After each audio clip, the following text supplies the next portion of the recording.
Your mobile phone isn't just smart, it's full of physics.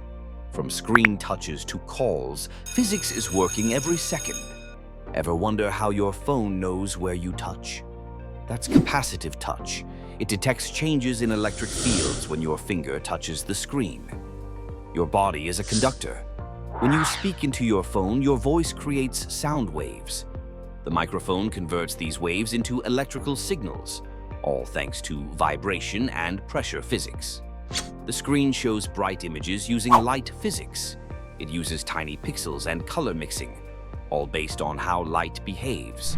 The battery powers your phone using chemical to electrical energy conversion.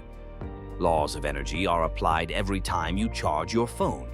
So next time you use your phone, remember, it's not just technology, it's physics in action every second. Want more cool physics around you? Subscribe to Let's Unlock Physics. Let's make science simple.